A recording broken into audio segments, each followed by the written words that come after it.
Boa tarde. Vamos dar início à nossa terceira oficina do GEDEL,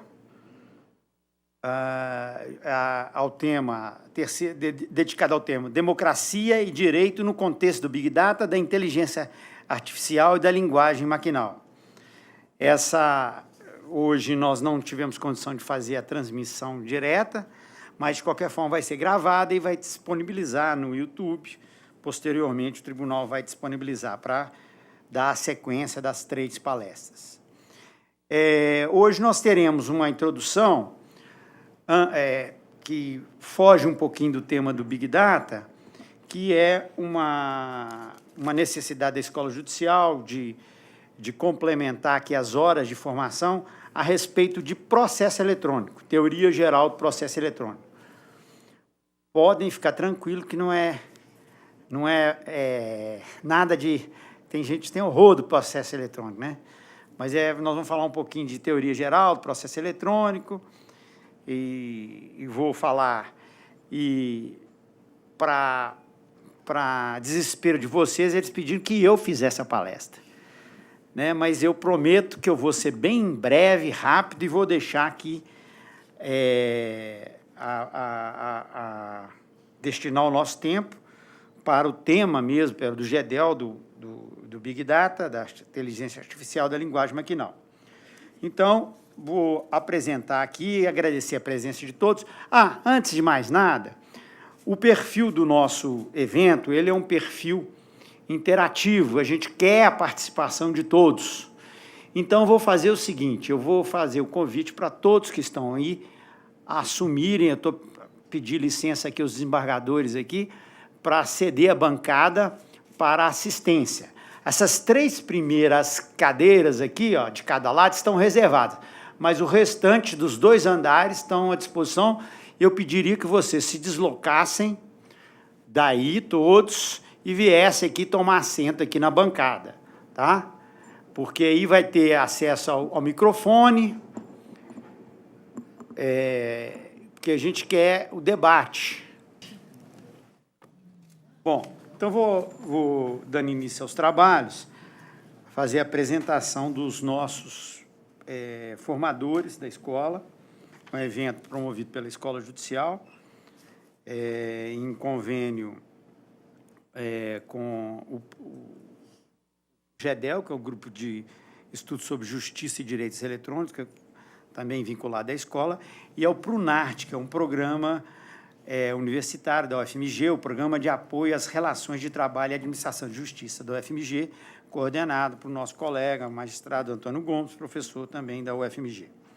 Os formadores, além deste que vos fala, começamos com o professor Oswaldo Carvalho, que ele é professor associado da UFMG, doutor de Estado pela Universidade Paris 6, diretor do Centro Nacional de Processamento de Alto Desempenho de Minas Gerais, de 97 a 2006, e também foi diretor do Laboratório de Computação Científica da UFMG, de 1998 a 2006.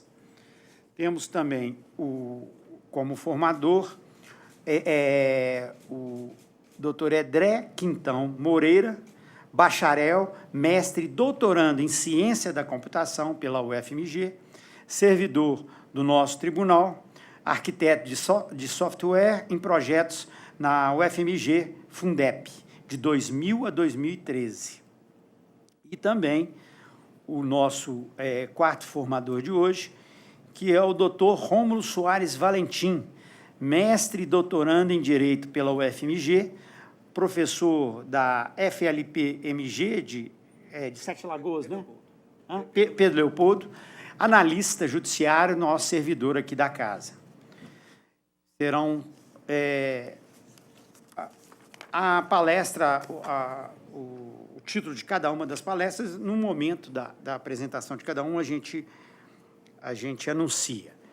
Então, nós vamos começar, vou fazer uma exposição aqui sobre a questão do processo eletrônico, que vai ser essa introdução que nós vamos falar, uma reflexão de teoria geral do processo eletrônico, e vou abreviá-la para que a gente possa, de fato, mergulhar na questão aí do tema central do Big Data. Então, eu vou pedir fazer uma alteração de posição com o professor Oswaldo aqui, para eu ficar operando esse...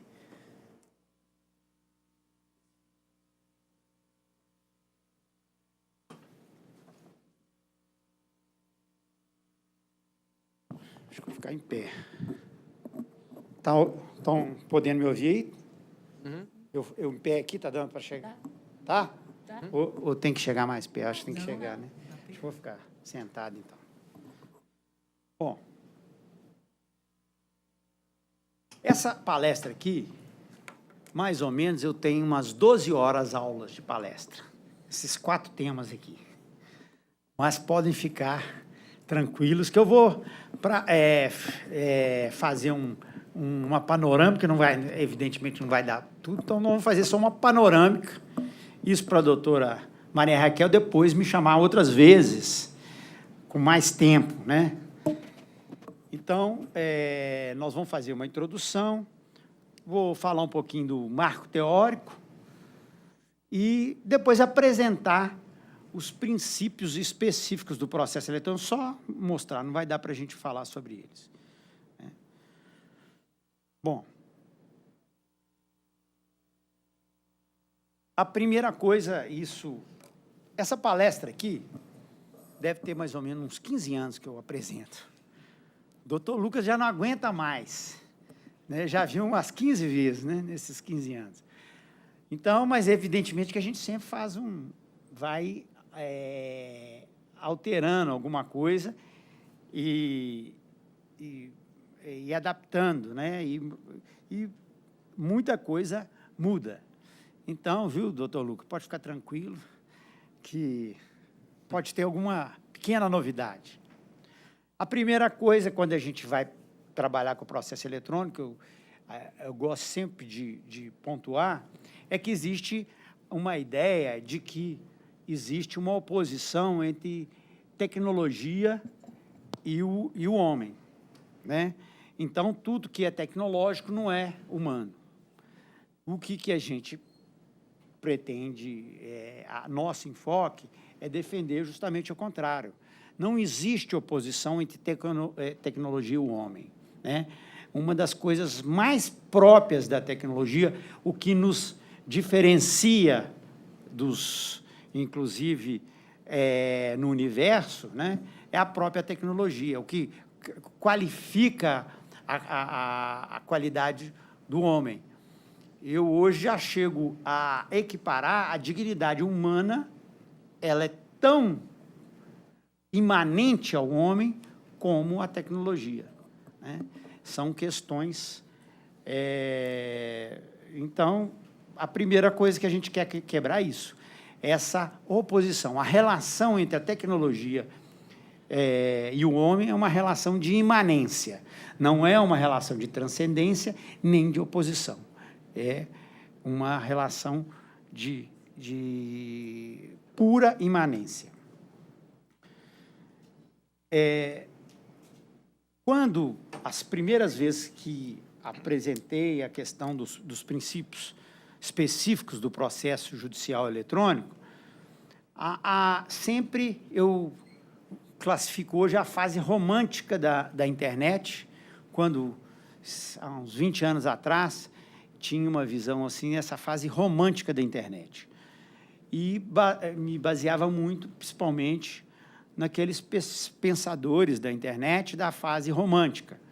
Sobretudo 2, que é o Pierre Levy, um pensador francês da internet, que é para mim, é um divulgador do Deleuze, do Gilles Deleuze, outro filósofo. Ele faz uma atualização do Deleuze para o mundo da internet, que é o Pierre Levy, e um catalão da Universidade de Berkeley, que é o Castells, não é o Robert Castells, francês também, que é sociólogo, esse é um sociólogo catalão, que é o Manuel Castells, que tem uma espécie quase que de bíblia sobre a era da informação em rede. E a grande questão que ele coloca, né, é que a questão filosófica da atualidade, mais premente, é a grande questão filosófica da atualidade, é a questão do ser e a conectividade. Né? Essa é o enfoque. Hoje, depois desses anos, eu estou começando, embora na conectividade, com uma, que, como vou mostrar aqui para vocês, fazendo uma pequena gradação nessa questão. Outra coisa interessante, que eu acho que a gente começar a pensar para ver o tamanho do desafio que é entrar na questão tecnológica, do pensamento tecnológico, principalmente da computação, na racionalidade jurídica e na racionalidade processual, agora nós temos aqui especialistas, eu não posso falar muita bobagem, se eu te falar alguma bobagem, eles têm que me corrigir aqui. Mas a grande questão da computação quântica. Segundo eu estive lendo, o computador quântico, do ponto de vista da lógica, já é totalmente possível. Né? Hoje é uma questão de viabilizar a máquina, né? Tem alguns problemas técnicos para viabilizar a máquina, mas a lógica já está pronta. Né? A programação, vamos dizer assim, está pronta, já tem possibilidade de desenvolvimento, e isso não é... E o que é a lógica quântica? Para nós que somos aqui, nós temos especialistas também no auditório que são da área de computação, então, mas para nós que somos da área do direito, né, a gente sabe que a linguagem computacional, né, a linguagem de máquina, ela é uma chamada linguagem binária. É uma linguagem do 0 e 1, né? Então, é uma linguagem que passa 0, não passa corrente, 1 passa corrente. É uma linguagem que trabalha, sobretudo, em cima da lógica formal clássica. O princípio, né, do terceiro excluído, né? O ser é ou não exclui uma terceira hipótese lógica. Na lógica, já vem sendo desenvolvida uma lógica alternativa para um pensamento de incorporar o princípio da contradição na própria lógica. Ou seja, são as lógicas chamadas lógicas hoje paraconsistentes. Nós temos um brasileiro, que é um grande lógico, reconhecido internacionalmente como um dos fundadores da lógica paraconsistente, que é o Newton da Costa, né? Que talvez, eu não sei, eu não entendo de lógica da computação quântica, né? Mas no mundo quântico, o ser, ele passa a ser e não ser ao mesmo tempo. Então, isso é muito difícil para a gente, que está acostumado com a lógica formal, entender o que é principalmente esse mundo quântico, esqueci o nome agora, como que tem uns nomes mais precisos, mas eu não tive tempo de rever isso aqui, esqueci como é que é o nome. Mas a partícula, né, as partículas subatômicas, ora são matéria, ora são onda. Né? Então, elas têm essa justaposição de estados, e isso é muito complicado para a gente pensar, a gente entender isso. E a lógica da computação quântica incorpora isso. Então, é ser e não ser ao mesmo tempo, ou seja, é uma linguagem que, traduzindo para a computação, seria 0 e 1 ao mesmo tempo. Não é 0 ou 1, não. É 0 e 1. Pode ser 0 e 1, quer dizer, É uma lógica que admite duas possibilidades. E esse é o mundo. Dizem que, quando essa computação quântica já estiver implementada, todas as criptografias, inclusive a criptografia simétrica atual do ICP Brasil, vai ser quebrada rapidamente, né? Quebrar todas. Aí, evidentemente, que vai ter que ser substituída por uma criptografia quântica, que aí sim seria uma criptografia bem mais segura. Mas isso eu estou falando, estou aqui do lado da autoridade, aqui é a minha responsabilidade para falar isso tudo, né? Mas depois o professor pode me corrigir as besteiras que eu falei. Bom, então, esse é um mundo interessante. Essa posição, no nosso grupo GEDEL, tem um grande pesquisador, que é um juiz aposentado, que tem formação em computação, que é o Tavares, Sebastião Tavares, do TRT-12, lá de Santa Catarina. Ele fez essa grande sacada falando da computação quântica, né, para nós, traduzindo para leigos. Bom, eu costumava, para o efeito didático nas minhas apresentações, separar as gerações de processo eletrônico que foram aparecendo, fazendo uma analogia, uma brincadeira com as próprias gerações da conectividade, de 1G, 2G, né? E fui vendo, fui crescendo, 4G, e agora chegou na 5G. Então, esse meu PowerPoint foi só aumentando G aí, né? Então, tive que usar um pouco de criatividade. Estou vendo o Rodrigo lá. O Rodrigo era coordenador lá do curso de pós-graduação do Pitágoras, lembra? Foi um dos primeiros que eu dei, sei lá, uns 15 anos atrás. Eu acho que parava na 2G ou 3G. Né? Então, essas gerações de desenvolvimento do processo eletrônico. O processo eletrônico, como a gente pensa em processo eletrônico, começou mais ou menos em 2003, graças aos juízes federais de Santa Catarina. Eles, a partir de uma interpretação, de uma hermenêutica estendida, de um artigo da Lei de Juizados Especiais, que permitia a prática de atos processuais por meio eletrônico, só com esse artigozinho, um artigo da Lei dos Juizados Especiais Federais, eles criaram um processo eletrônico, em 2003.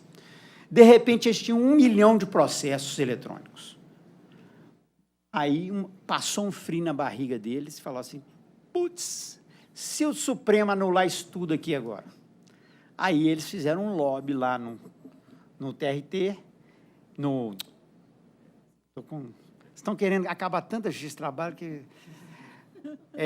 lá no Congresso, né, Adriana, tem lobby do mal, mas tem lobby do bem. Aí eles fizeram um lobby do bem, os juízes federais, e criaram a Lei 11.419 de 2006, que, para mim, é a melhor de todas as legislações que eu conheço fora do Brasil, a melhor do mundo. Tanto outro dia eu estava pensando, nós já temos 2006, 12 anos, né? 11 anos para 12 anos de lei, numa questão que trata de tecnologia, 3 meses é um século, né? Muda a tecnologia mês em mês. Então, nós temos uma lei de 11 anos que não foi alterada. E quem fala assim comigo, mas isso não é nada. Eu só falo para vocês, olha, nós temos uma Constituição que tem 95 emendas. 95 emendas de 30 anos. Quer dizer, nossa Constituição, por ano, é 3 vezes emendada. 3 vezes a Constituição. Aqui no Brasil, você tem mania disso. Olha, nós temos um probleminha aqui que chama-se um dispositivo constitucional. Isso não é problema, vamos mudar. Né? Então, 3 vezes por ano nós mudamos a nossa Constituição. Isso é um absurdo. Mas a leizinha de processo eletrônico tem 11 anos. Ela foi bem feita. Ela não entra em detalhes técnicos, porque, se fosse assim, ela seria... 3 meses ela estaria desatualizada. E ela consagra alguns princípios muito importantes. Sobretudo dois, que eu vou destacar agora, que são princípios fundamentais e que até hoje eu não imagino como que o Congresso Nacional suportou isso. Por quê? Um princípio é que o código-fonte tem que ser aberto do processo eletrônico. O segundo, e que o acesso ao processo eletrônico tenha que ser por internet. Vocês acham que isso é pouco? Lobbies muito fortes, que eu não vou falar que é a Embratel e a Microsoft, falei sem querer, não queriam. Primeiro, que a Microsoft queria que fosse software proprietário, o processo eletrônico com software proprietário. O segundo, queriam que o processo eletrônico fosse acessível por redes fechadas, internas, intranet, todo mundo tinha que pagar. Ou seja, o Poder Judiciário ficaria refém de duas empresas.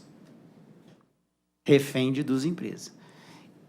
Quanto ao software, nós temos um problema sério, porque o PJE, embora não é, vou dizer, um código-fonte aberto, porque pelo menos é público. O ministro Joaquim Barbosa, numa decisão que eu considero muito equivocada, decidiu que o código-fonte do processo eletrônico é segredo de Estado, né? Eu não concordo, mesmo porque a lei diz o contrário, né? Decidiu contra a legem. Sei que o ministro Supremo, presidente Supremo pode muito, mas não pode revogar a lei. Mas ele revogou, falou que é segredo de Estado e, então, o código-fonte é público, mas está fechado, né? O nosso tribunal, o Gilberto tem lá, só ele que tem aqui no tribunal. É um segredo de Estado, viu, Gilberto? E o ministro Joaquim Barbosa que falou. Então, então essa primeira, a lei foi muito... Imagina que o Congresso Nacional tem umas valentias dessas, suportou dois lobbies violentíssimos, né? Duas grandes potências, empresas planetárias aí, ele resistiu e consagrou. Por isso que eu acho que a nossa lei é muito boa, principalmente consagrar esses dois princípios. Esse 5G aqui, aquele processo de 2003 que começou lá em Santa Catarina com os juízes federais, não era bem um processo eletrônico, é um fotoprocesso. Fotografava o processo, julgava dentro do computador. Nós que somos juristas, eu falo sempre isso, para nós, o que tem de melhor no computador chama-se, viu, professor? A gente só conhece editor de texto. Computação, para nós, é a melhor coisa do mundo. Então, então, a gente raciocina que aquele caderninho de papel, copiamos aquele caderninho, escaneamos aquele e julgamos dentro do processo. E isso é o processo eletrônico, né? Então, mas, apesar disso, foi um início. Se não fosse isso, não começava. Então, tem sua importância histórica, né, a digitalização do processo. Aí a segunda etapa, que é uma etapa em que os atos processuais ordinatórios passam a ser automatizados, né? Aqueles que não dependem de uma decisão humana, que podem ser automatizados. Então, já entramos numa segunda fase. Depois entramos numa fase já de uma inteligência fraca, né, Romo? Como vocês vão ver na proposta aqui do Romo, vai falar inteligência artificial forte e fraca, né? E, no meu caso, além de ser inteligência artificial, é fraca. Então, algum tipo de inteligência no sistema, fraca. E depois, uma época foi de ouro, que eu defendi muito quando eu era romântico com a internet, que é o e-processo, que é a fase do processo na internet, o processo em rede, em meio reticular, que realmente, me parece, é o que caracteriza com mais força o processo eletrônico. Não o fato dele ser eletrônico, não o fato dele ser por meio de computador, mas é um processo conectado em rede.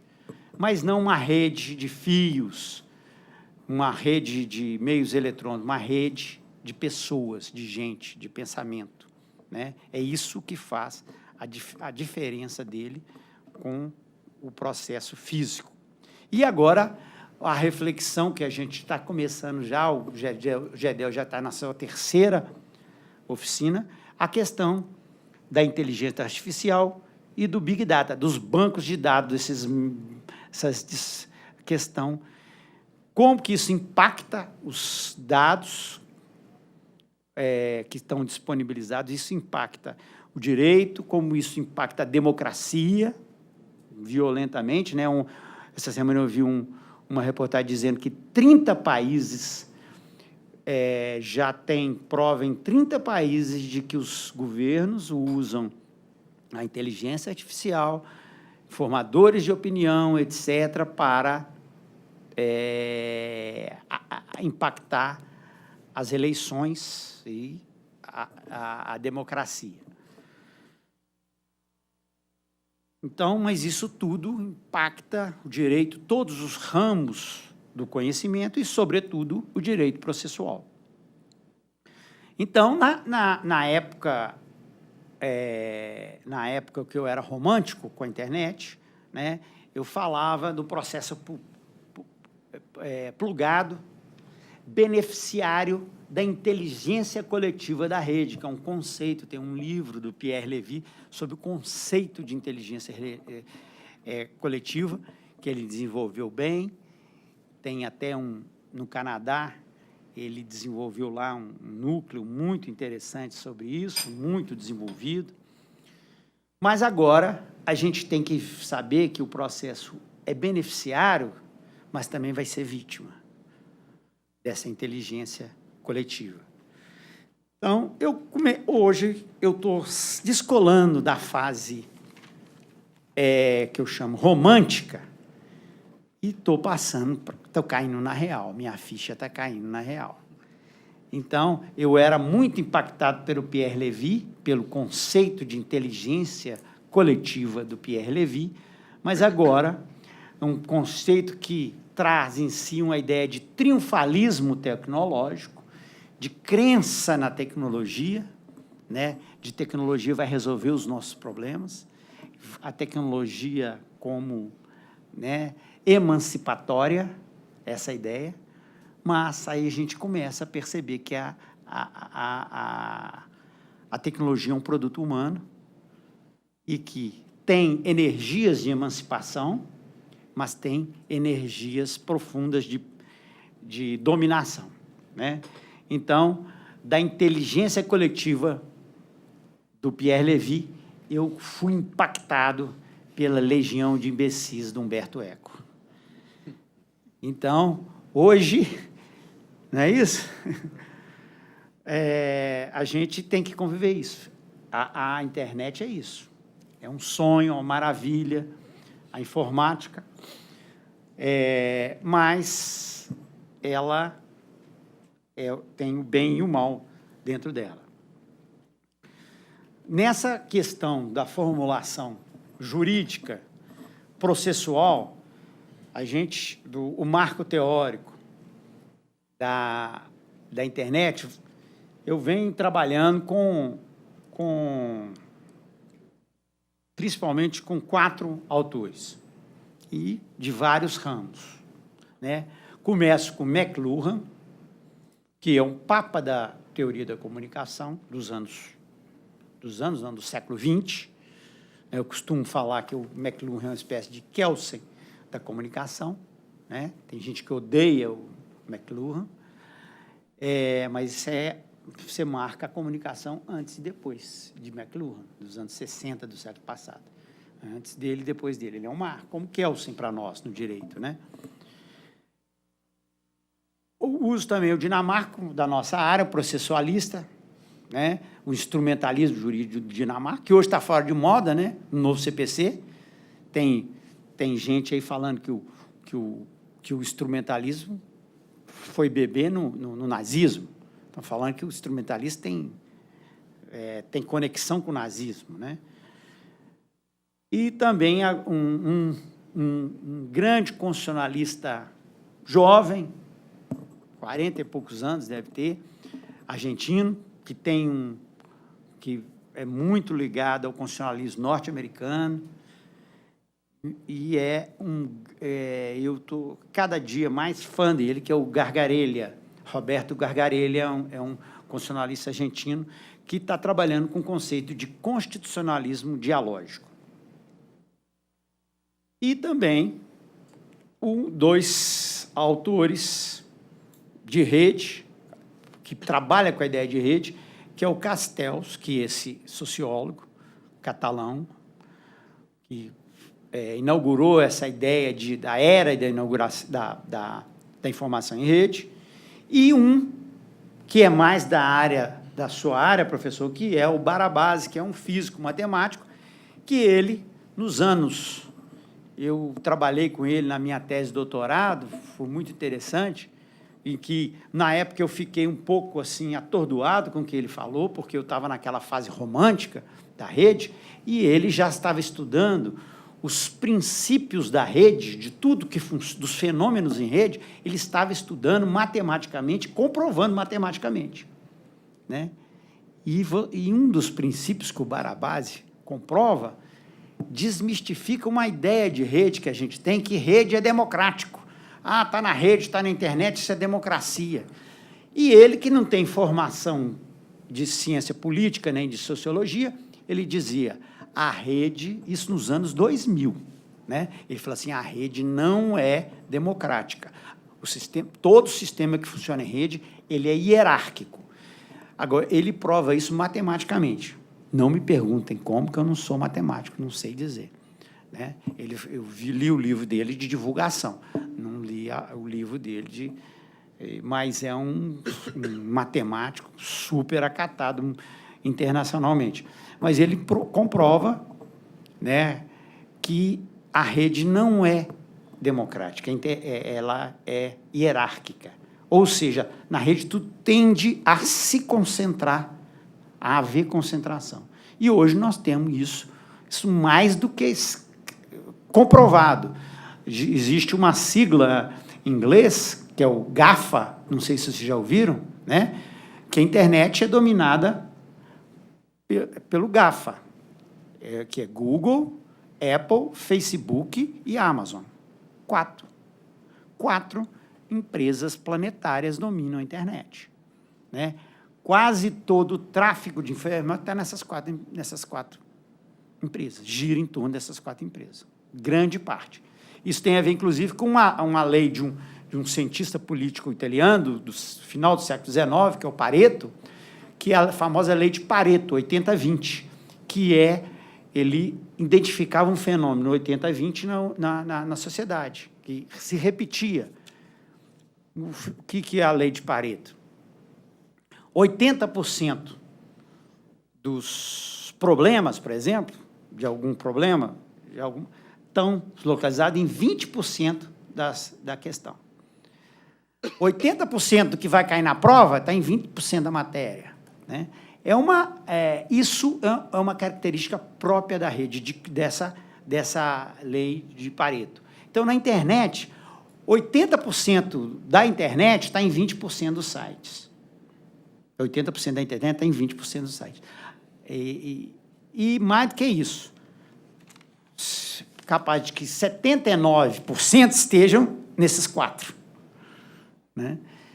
E eu costumo dizer o seguinte, que vai ser agora GAFAL, não é GAFA, mas não, GAFAL, porque a Uber vai entrar nisso. A Uber já é uma empresa planetária e ela vai dominar totalmente o trabalho, todo o trabalho prestado por plataformas. A tendência é que o trabalho todo não, mas a maior parte do trabalho seja prestado via plataformas eletrônicas. E quem vai dominar isso é quem já está dominando, né? A questão do Uber. O Uber lançou agora, já anunciou que em 2020, agora em 2 anos, nós vamos ter o Uber de helicóptero em Dubai e Los Angeles, né? Já está até marcado, com data marcada.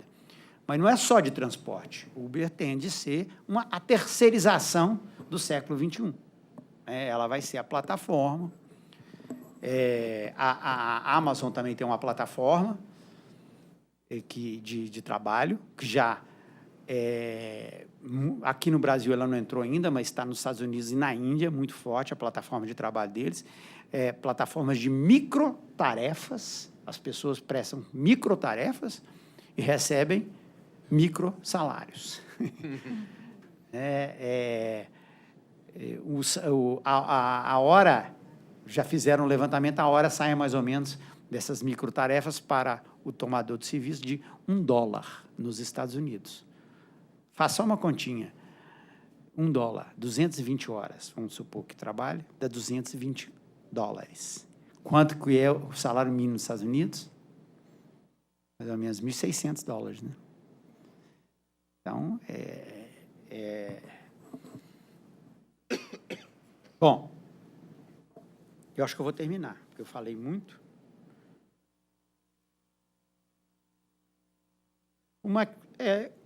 O meio-mensagem, ou seja, o McLuhan, para a gente, vamos pegar desses 4 pensadores, só o cerne e terminar nisso. O McLuhan fala assim, na era da comunicação, né, ele formulou isso, uma frase que virou, inclusive, o título de um dos seus livros, o meio-mensagem. Nós, do meio jurídico, temos dificuldade de entender o que é isso, o meio-mensagem. O meio-mensagem significa que a mídia, ela afeta o conteúdo da mensagem. A mídia, a forma de transmissão da comunicação, da mensagem, ela não é neutra, ela interfere, ela afeta a mensagem. Ele fala que os meios de comunicação, os meios de transporte, são extensões do ser humano, e por isso afetam a forma como o ser humano conhece o conteúdo. Quem acha que... Ele fala, não existe muito essa diferença entre forma e conteúdo. Forma e conteúdo é a mesma coisa. Ou seja, forma da mensagem e conteúdo da mensagem não são coisas separadas, são imbricados, são uma moeda que tem os dois lados da mesma moeda. Então, eu sempre dou exemplo aqui para entender como que é forma, como que a forma impacta violentamente o conteúdo. Eu dou sempre o exemplo do Senhor dos Anéis. Eu já antecipei aqui sem querer. Minha filha que gostava do filme, por isso que eu sempre peguei essa página do Senhor dos Anéis. Quando vamos filmar o livro, a mídia livro Senhor dos Anéis, vamos contratar alguém para filmar, aí ele gasta $100 milhões e filma cada uma das páginas do livro. E depois, na premiere mundial de lançamento, ele, passa o livro assim, passa o filme assim. Aí ele dá um tempo para todo mundo ler, passa para a página seguinte, e por assim por dentro. O que aconteceria com esse diretor se fizesse filmar o livro assim? Ganharia um Oscar. Ganharia um Oscar, né? Do paredão. Pois é, mas é mais ou menos isso que nós estamos fazendo com o processo eletrônico. Nós estamos filmando o processo eletrônico. Né? Por quê? Por que isso tem que se levar em consideração? Porque a mídia livro é diferente da mídia cinematográfica. Cada um tem seus princípios, suas características próprias. A literatura tem características e princípios diferentes da cinematografia, ainda que tratando o mesmo tema, ainda que o livro Senhor dos Anéis. Né? A telenovela, vamos pegar a Globo, o Jornal Nacional, que é da Globo, é diferente do Globo, que é o jornal de papel, que é diferente da Época, que é revista, a CBN, que é rádio. Então, a novela é diferente da radionovela, a telenovela, da radionovela, da novela no livro. A notícia, ainda que com a mesma linha editorial, né, dependendo da mídia, ela tem que fazer uma adequação àquele meio, àquela mídia.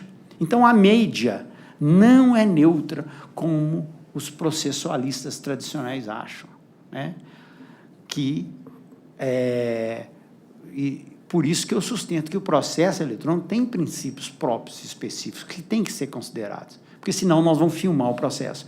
Nós vamos filmar, e não me refiro, quando eu falo filmar o processo, a escanear a página do papel, escanear a lógica, a racionalidade. A gente vai colocar a racionalidade do caderninho de papel, jogar dentro do computador.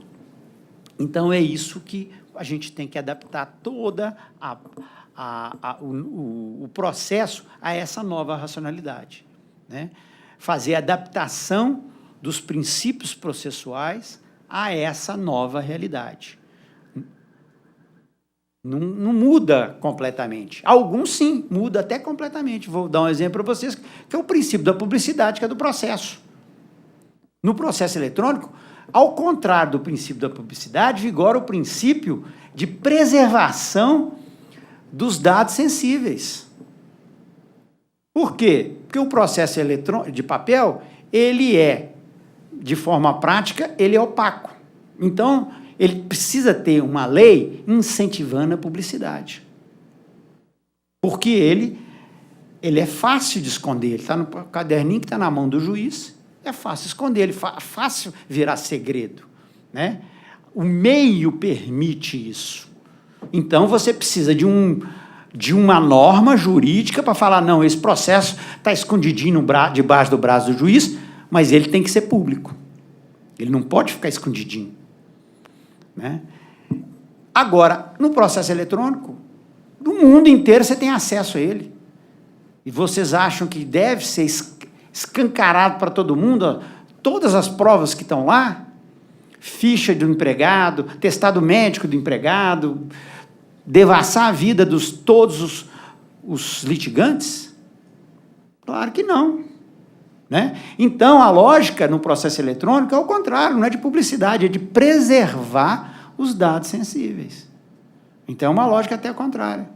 Então, a gente tem que fazer todas, porque tem outros valores constitucionais em jogo também, né? Que é a privacidade.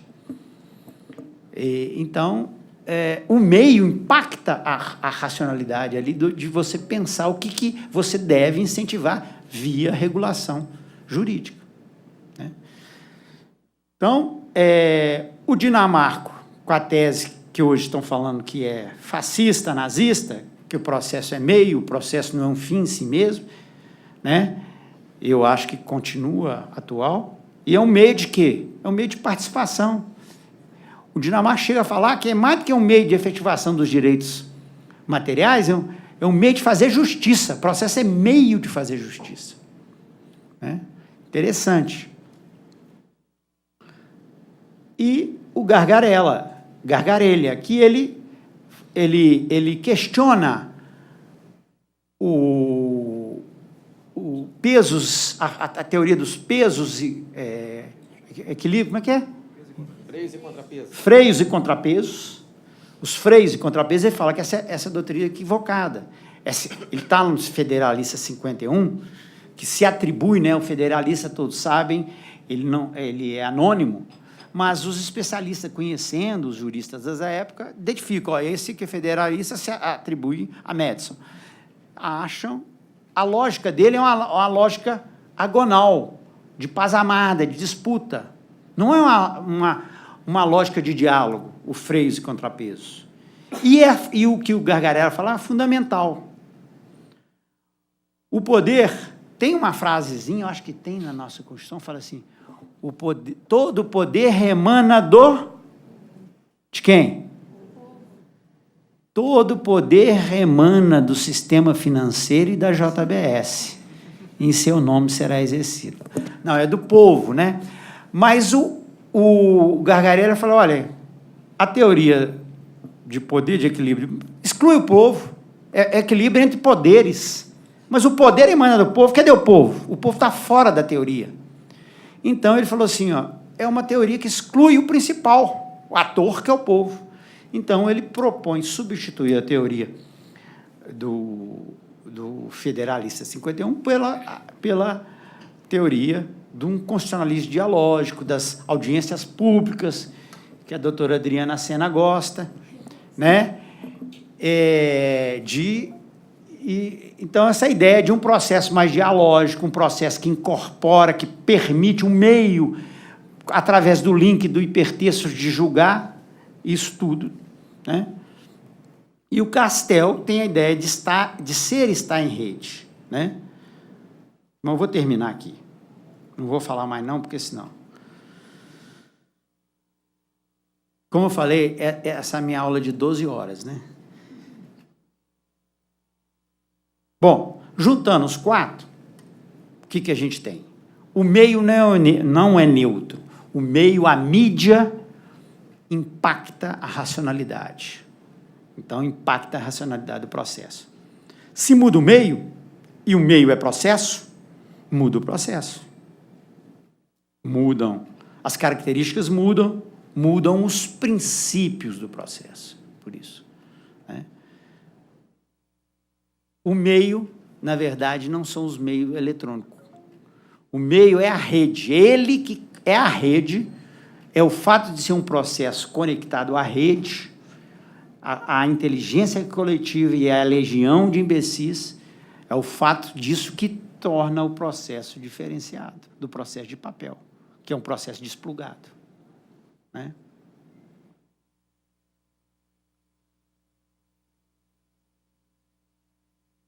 Então, não...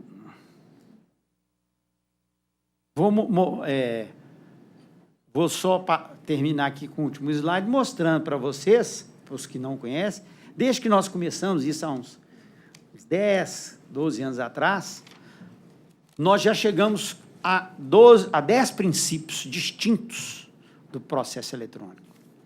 Cada um desses princípios a gente podia ficar falando aqui 2 horas sobre ele. É muito interessante, todos eles, né?